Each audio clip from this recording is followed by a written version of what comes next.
Muy buenas tardes. Vamos a seguir con el estudio del delito en Colombia y cada una de sus partes. Y ahora vamos a continuar con la tipicidad. O vamos a continuar con esa parte que habla de que es una conducta típica. Antes de comenzar a hablar de la tipicidad, es necesario que tengamos presente que definitivamente en el video anterior hablábamos de la conducta y decíamos que la conducta puede ser por acción o por omisión y explicábamos cada una de estas partes. Pero vamos a decir que para que se dé la conducta y sea relevante, vamos a necesitar de dos facetas de la misma que se van a categorizar en interna y en externa, que vamos a ver aquí en este lado y acá. Vamos a decir entonces que la conducta interna va a estar constituida por el plan, por la idea, por el plan y el análisis de los efectos concomitantes. Y la parte externa de la conducta va a ser la preparación, la ejecución y la consumación. Es importante que veamos algo y es que esta parte interna de la conducta no va a ser relevante en tanto que se comience a materializar, o sea, que se comience a exteriorizar. Yo puedo tener la idea, el plan y el análisis de efectos concomitantes, pero si nunca llego a la ejecución o preparación de la misma, no vamos a tener ninguna clase de consecuencias. Esto lo digo en la medida que si se castigara, obviamente, el pensamiento, muchos de nosotros ya estaríamos tras las rejas. Entonces, es importante que veamos esta característica importante. Bueno, vamos a decir entonces que en la parte interna vamos a encontrar la idea. Y cuando nosotros hablamos de idea, estamos hablando de el deseo. Entonces aquí vamos a decir que existe un deseo de realizar una conducta punible. Pero no basta solamente con el deseo. Muchas veces de nosotros nos hemos levantado con las ganas de cometer una conducta. Sin embargo, nunca hemos llegado al siguiente paso, que es el plan. Cuando yo tengo la idea y comienzo a planear y comienzo a decir, bueno, definitivamente me cae mal mi vecino Pedro porque todos los días saca a su perro a cagar en la entrada, y yo voy a comenzar entonces a crear y a fomentar ese odio, voy a comenzar aquí a tener el deseo de hacer algo en contra de Pedro. Sin embargo, nunca se me ha ocurrido un plan. Pero, en dado el caso de que yo comenzara mi plan, tendría que mirar los efectos concomitantes. Estos dos elementos van a ir siempre de la mano porque nosotros vamos a encontrar un plan, o sea que vamos a encontrar una estructura, o vamos a decir, bueno, Pedro todos los días sale a las 7 de la noche a pasear el perro, es muy posible que yo pueda esconderme entre los arbustos y pues allí puede suceder cualquier cosa. Entonces vamos a necesitar ese plan, pero vamos a necesitar el análisis de los efectos concomitantes.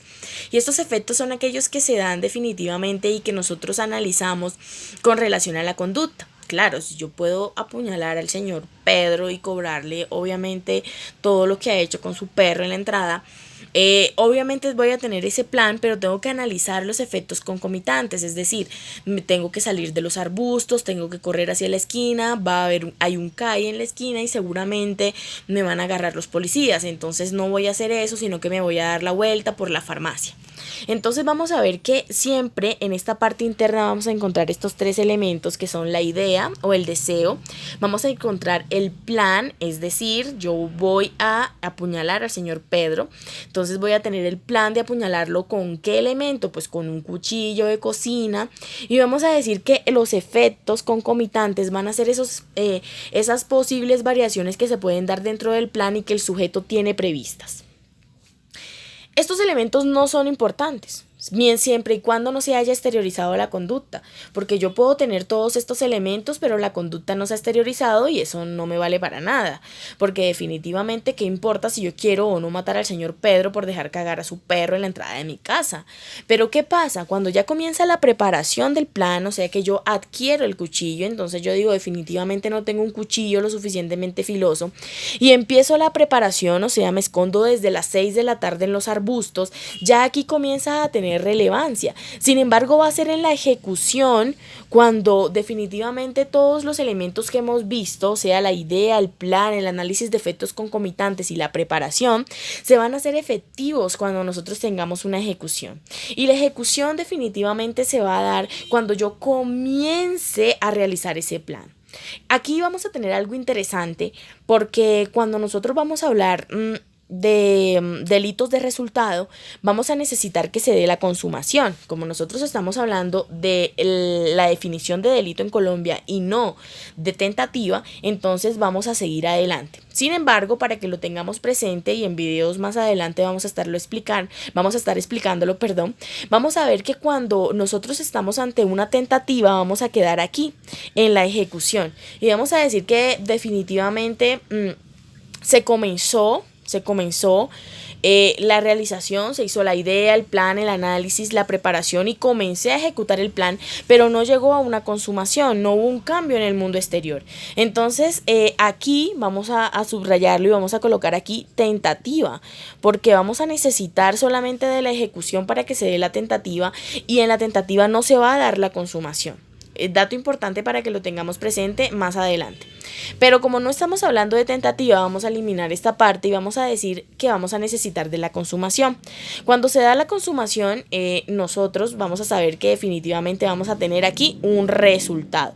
Y lo vamos a colocar aquí en grande porque es lo que nosotros vamos a necesitar para determinar el delito. Vamos a necesitar un resultado.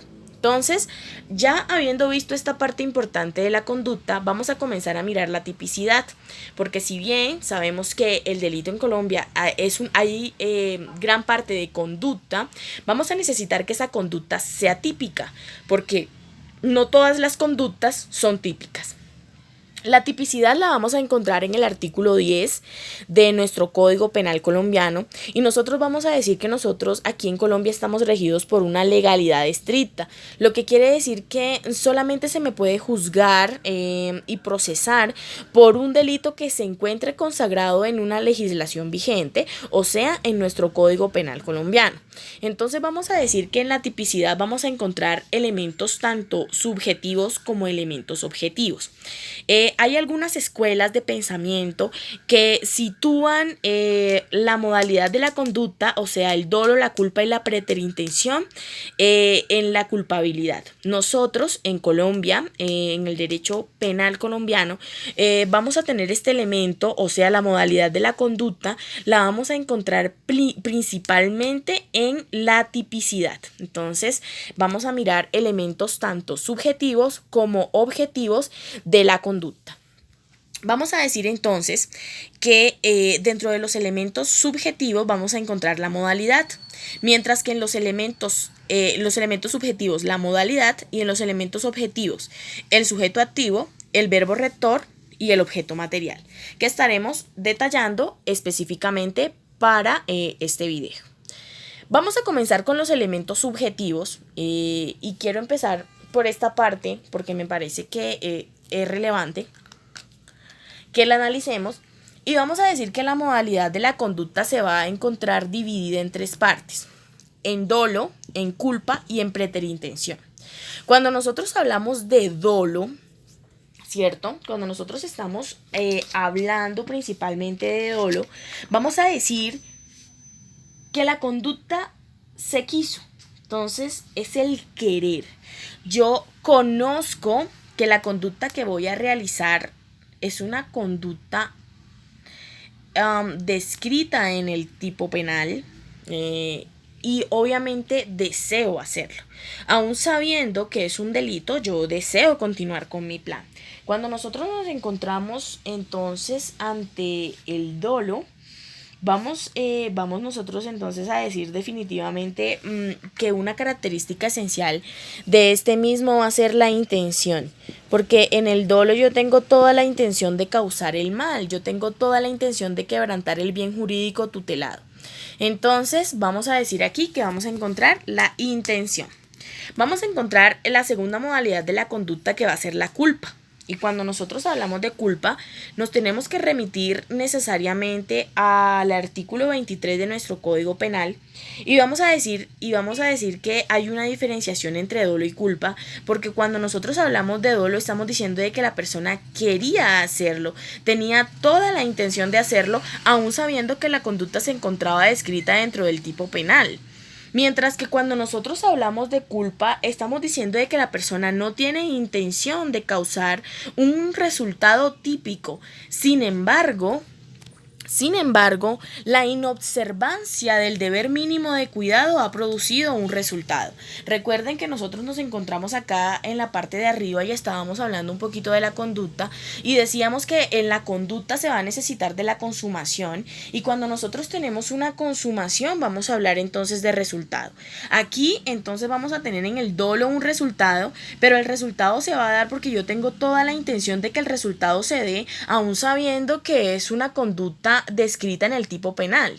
Mientras que cuando nosotros hablamos de culpa, definitivamente no se va a ver la intención, o sea que no va a existir una intención, sino que definitivamente se ha producido un resultado. Si bien se produce el resultado, no es porque yo tenga la intención, las ganas, la voluntad de que eso suceda, sino que definitivamente se dio por la inobservancia del deber mínimo de cuidado. O sea, en pocas palabras, porque soy un pendejo.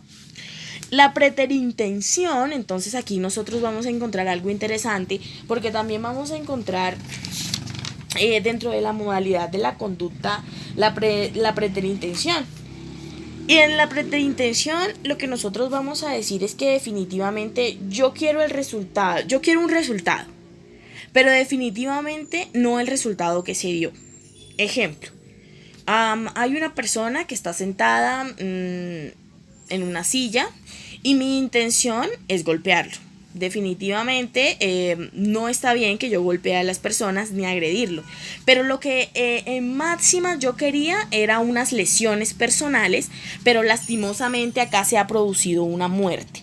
Entonces vamos a decir que en la preterintención vamos a tener una parte de querer hacer, pero no querer que se produzca el resultado que se ha producido, sino un resultado menor. Entonces yo quiero lesiones personales, pero definitivamente terminé causando la muerte. Más adelante vamos a estar obviamente ampliando estos conceptos de dolo, culpa y preterintención, pero en el momento vamos a tener que pasar para efectos de nuestro video a la siguiente parte, que son los elementos objetivos del tipo penal. Vamos a decir que dentro de los elementos objetivos vamos a encontrar el sujeto activo, el verbo rector y el objeto material, y cada uno de ellos se va a ver, digámoslo así, divididos y especificados. Cuando nosotros hablamos de los elementos objetivos del tipo penal, vamos a encontrar el primero, que va a ser el sujeto activo. Cuando nosotros hablamos de sujeto activo, estamos hablando de él, ¿cierto? O sea que estamos hablando de un individuo. Entonces estamos diciendo que esta persona, o sea, vamos a encontrar, entonces vamos aquí a describir un tipo y vamos a decir el que matare a otro. Incurrirá en prisión de tan a tan. Listo, no importa.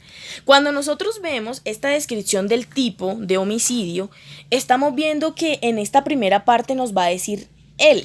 Aquí vamos a encontrar el sujeto activo, el que va a cometer la acción. Es indeterminado, definitivamente. Y por eso aquí arriba vamos a encontrar que se va a dividir en cualificado y no cualificado.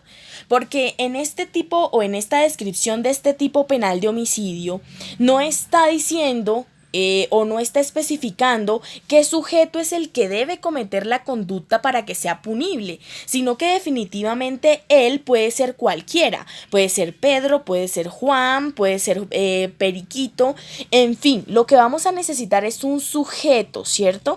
Un sujeto que cometa la acción. Entonces en el sujeto activo vamos a encontrar que se va a dividir en dos. Vamos a encontrar el sujeto activo cualificado y vamos a encontrar el sujeto activo no cualificado. Cuando nosotros hablamos de sujeto activo cualificado, estamos diciendo que necesitamos que la persona cumpla con unas características especiales para cometer y para que la conducta sea punible. Ejemplo, un ejemplo de sujeto activo cualificado lo encontramos en, a ver, el tipo penal, ¿cómo se llama? No me acuerdo. Ay.